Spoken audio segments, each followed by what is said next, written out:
Доторканний президент. Верховна Рада ухвалила законопроект про імпічмент. В документі прописана процедура відсторонення глави держави з посади в разі скоєння ним державної зради чи іншого злочину.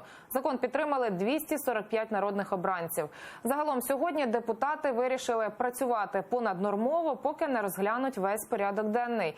Що вже наголосували і що зараз відбувається у парламенті, дізнаємося від кореспондентки АТР Вікторії Аблязової. Вона з нами наживо. Вікторія, вітаю тебе. Розповідає, як ухвалювали законопроект про імпічмент президента і що зараз відбувається у Верховній Раді.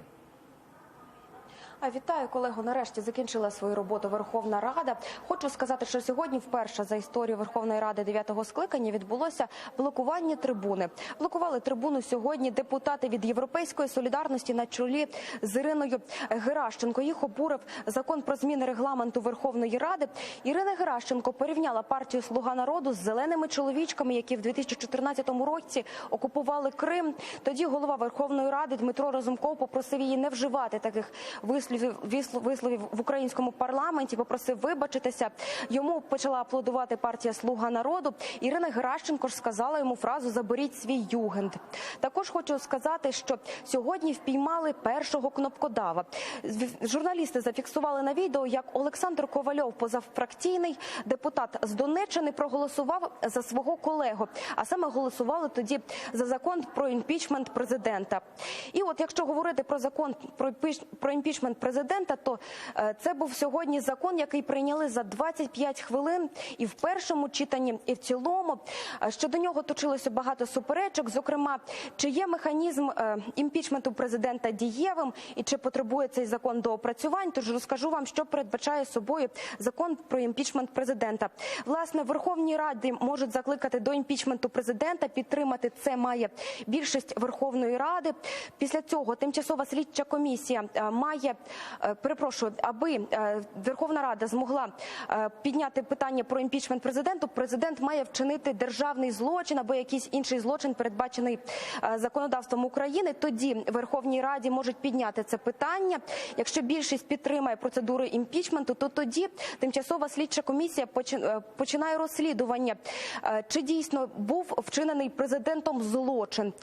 Згодом результати розслідування має переглянути Конституційний і Верховний суд України. Якщо вони дійсно знайдуть склад злочину у розслідуванні, проведеному тимчасовою слідчою комісією, то народні депутати мають проголосувати у Верховній Раді. Більшість народних депутатів має підтримати імпічмент президента.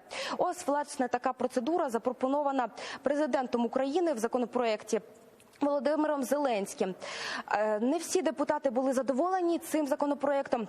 Звичайно, в «Слузі народу» його підтримали, але інші партії, які в першому читанні підтримували цей законопроект, не підтримали його в кінцевому результаті. Чому? Пропоную послухати зауваження до законопроекту. Це зовсім інше питання, процедурні, які справді виписані в Конституції в 111 статті. Процедуру імпічменту ми в першому читанні підтримали, фракція «Батьківщина», але далі, готуючись до другого читання, ми наполягали і наполягаємо, щоб скасувати саме недоторканність. Так, було порушення регламенту, ми на це чітко вказали і не голосували за таке порушення. Грубо кажучи, їде на червоне світло зі швидкістю 120 і каже, а нам так можна.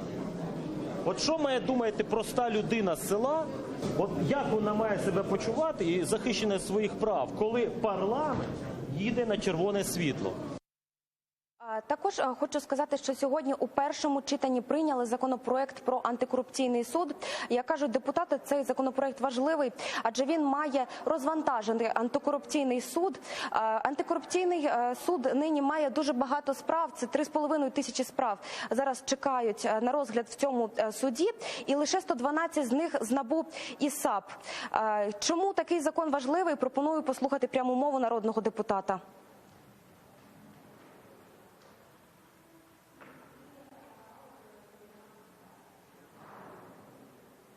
У спадок досталася ця вся історія з антикорупційним судом вищим. Ми повинні зробити, щоб він був ефективним.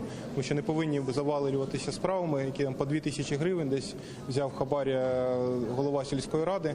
Це ми вважаємо, що якщо вищий антикорупційний суд, він так називається, то він повинен розглядати справи топ-чиновників про топ-корупцію. Тобто і ті, які віднесені до підслідності НАБУ.